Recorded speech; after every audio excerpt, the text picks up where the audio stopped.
Hello, ಎಲ್ರಿಗೂ ನನ್ನ ಚಾನಲ್ಗೆ ಸ್ವಾಗತ ಸುಸ್ವಾಗತ. ನಾನಿವತ್ತು ಟೊಮೆಟೊ ಮತ್ತು ಹಸಿರು ಬಟಾಣಿ ಕಾಳಿಂದ ಪುಲಾವ್ ಮಾಡೋದನ್ನು ತೋರಿಸ್ತೀನಿ. 1 ಪಾಟ್ ರೈಸ್ ಕ್ವಿಕ್ಕಾಗಿ ಆಗುತ್ತೆ. ಹೋಟೆಲ್ಗಳಲ್ಲಿ ಸಿಗುವ ಪುಲಾವ್ಗಿಂತನೂ ತುಂಬಾ ಚೆನ್ನಾಗಿರುತ್ತೆ. 2 ಕಪ್ ಸೋನಾ ಮಸೂರಿ ಅಕ್ಕಿಯನ್ನು ಚೆನ್ನಾಗಿ ತೊಳೆದ್ಬಿಟ್ಟು 1 ಕಪ್ ನೀರು ಹಾಕಿಬಿಟ್ಟು ಒಂದು 20 ನಿಮಿಷಗಳ ಕಾಲ ನೆನೆಸ್ಕೋಬೇಕು. ನೋಡಿ, ಈ ರೀತಿ 1 ಕಪ್ ನೀರು ಹಾಕಿ ನೆನೆಯಕ್ಕೆ ಬಿಟ್ಟು ಬಿಡೋಣ. ಆಮೇಲೆ ಒಂದು 6 ಟೊಮೆಟೊ ತಗೊಳ್ಳಿ, ಅದನ್ನು ತೊಳೆದ್ಬಿಟ್ಟು ಚೆನ್ನಾಗಿ ಕಟ್ ಮಾಡಿಟ್ಕೊಳ್ಳಿ. ನೀವು ಹುಳಿ ಟೊಮೆಟೊ ತಗೊಂಡ್ರೆ ಸ್ವಲ್ಪ ಕಡಿಮೆ ತೊಗೋಬೇಕು. ಹಾಗೆ ಒಂದು 5-6 ಚಿಕ್ಕ ಈರುಳ್ಳಿಯನ್ನು ನಾನು ತೆಗೆದುಕೊಂಡಿದ್ದೀನಿ. ನನ್ನ ಹತ್ರ ಚಿಕ್ಕ ಈರುಳ್ಳಿ ಇತ್ತು. ದೊಡ್ಡದಾದರೆ ನೀವು 3ರಿಂದ 4 ಈರುಳ್ಳಿ ತೊಗೊಂಡ್ರೆ ಸಾಕು.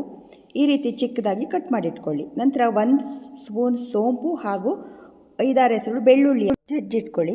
ಬೆಳ್ಳುಳ್ಳಿ ಇಷ್ಟಪಡದಿದ್ದವರು ಕೂಡ ಇದನ್ನು ತುಂಬ ಚೆನ್ನಾಗಿ ತಿಂತಾರೆ. ಅರೋಮಾ ಏನಿರುತ್ತಲ್ಲ ತುಂಬ ಇಷ್ಟವಾಗುತ್ತೆ. ಕುಕ್ಕರ್ನಲ್ಲಿ ಆಯಿಲ್ ಹಾಕಿ ಒಂದು 3 ಟೇಬಲ್ ಸ್ಪೂನ್ ಹಾಕಿದ್ರೆ ಸಾಕು. ನೀವು ಯಾವ ಕುಕ್ಕಿಂಗ್ ಆಯಿಲ್ ಬಳಸ್ತೀರೋ ಅದನ್ನು ಯೂಸ್ ಮಾಡಿ. ತೆಂಗಿನೆಣ್ಣೆ ಹಾಕಿದ್ರೆ ಚೆನ್ನಾಗಿ ಬರಲ್ಲ. ಅದಕ್ಕಾದ ನಂತರ 1 ಸ್ಪೂನ್ ಜೀರಿಗೆಯನ್ನು ಹಾಕಿ, ನಂತರ 1 ಇಂಚ್ ಚಕ್ಕೆಯನ್ನು ಚೂರು ಮಾಡಿ ಹಾಕಿ, 4 ಆಗುವಷ್ಟು ಲವಂಗವನ್ನು ಹಾಕಿ. 2 ಲೋಟ ಅಕ್ಕಿಗೆ ಅಷ್ಟು ಮಸಾಲೆ ಬೇಕಾಗುತ್ತೆ. ಒಂದು 5ರಿಂದ 6 ಹಸಿಮೆಣಸಿನಕಾಯಿ, ನಿಮಗೆ ಖಾರ ಜಾಸ್ತಿ ಬೇಕಿದ್ದರೆ ಜಾಸ್ತಿ ಹಾಕ್ಕೊಳ್ಬಹುದು.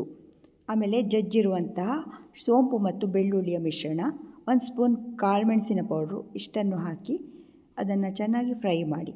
ಅದಾದ ನಂತರ ಕಟ್ ಮಾಡಿರುವಂತಹ ಈರುಳ್ಳಿಯನ್ನು ಹಾಕಿ ಅದನ್ನು ಸಹ ಫ್ರೈ ಮಾಡಿಕೊಳ್ಳಿ. ನಾನಿಲ್ಲಿ ಬಾಸುಮತಿ ರೈಸನ್ನು ಬಳಸಿಲ್ಲ, ಅದರ ಬದಲಾಗಿ ಬಾಸುಮತಿ ಎಲೆ, ಇದನ್ನು ನಾವು ಸಣ್ಣಕ್ಕಿ ಎಲೆ ಅಂತಲೂ ಹೇಳ್ತೀವಿ. ಇದ್ರ ಗಿಡ ಹಳ್ಳಿಗಳಲ್ಲೆಲ್ಲ ಇರುತ್ತೆ. ಪಾಟಲ್ಲಿ ಸಹ ಹಾಕ್ಕೋಬೋದು.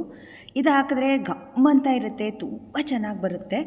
ಇದನ್ನು ಸ್ವಲ್ಪ 2 ಎಲೆಷ್ಟು ಹಾಕಿಬಿಟ್ಟು ಕಟ್ ಮಾಡಿದಂತಹ ಟೊಮೆಟೊವನ್ನು ಹಾಕಿ ಬೇಯಿಸೋದೇನು ಬೇಡ, ಜಸ್ಟ್ ಮಿಕ್ಸ್ ಮಾಡಿಬಿಟ್ಟು 1 ಕಪ್ ಆಗೋಷ್ಟು ಹಸಿರು ಬಟಾಣಿ ಕಾಳನ್ನು ಹಾಕಬೇಕು. ಈಗ ಸೀಸನ್ ಆಗಿರೋದ್ರಿಂದ ಎಲ್ಲ ಕಡೆ ಸಿಗುತ್ತೆ.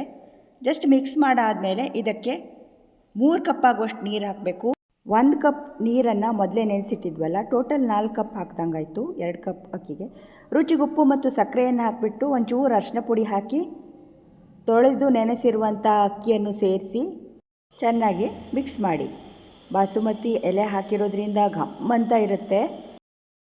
ಇವನ್ನೆಲ್ಲ ಒಂದು ಸಾರಿ ಕೈಯಾಡಿಬಿಟ್ಟು ಕುಕ್ಕರ್ ಮುಚ್ಚಳವನ್ನು ಹಾಕಿ 2 ವಿಸಲ್ ಕೂಗಿಸಿದ್ರೆ ಸಾಕು. ಯಾಕೆಂದರೆ ಮೊದಲೇ ಅಕ್ಕಿಯನ್ನು ನೆನೆಸಿಟ್ಕೊಂಡಿರೋದ್ರಿಂದ 2 ವಿಸಲ್ ಕೂಗಿದ್ರೆ ಉದುರಾಗಿ ಚೆನ್ನಾಗಿ ಬರುತ್ತೆ ಪುಲಾವು.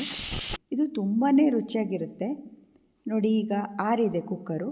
ಇದನ್ನು ತೆಗೆದುಬಿಟ್ಟು ಕಟ್ ಮಾಡಿರುವಂತಹ ಕೊತ್ತಂಬರಿ ಸೊಪ್ಪನ್ನು ಹಾಕಿ 1 ನಿಮಿಷ ಮತ್ತೆ ಕೈಯಾಡಿಬಿಟ್ಟು ಕುಕ್ಕರ್ ಮುಚ್ಚಳವನ್ನು ಹಾಕಿ ಮುಚ್ಚಿಟ್ಬಿಡಿ.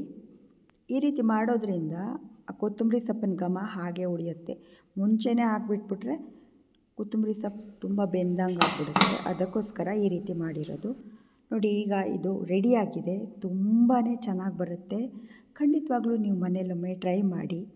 ನನ್ನ ಚಾನಲನ್ನು ಇನ್ನೂ ಸಬ್ಸ್ಕ್ರೈಬ್ ಮಾಡ್ಕೊಂಡಿಲ್ಲ ಅಂದರೆ ಸಬ್ಸ್ಕ್ರೈಬ್ ಮಾಡ್ಕೊಳ್ಳಿ. ಲೈಕ್, ಕಾಮೆಂಟ್ ಮತ್ತು ಶೇರ್ ಮಾಡೋದನ್ನು ಮರಿಬೇಡಿ. Thank you.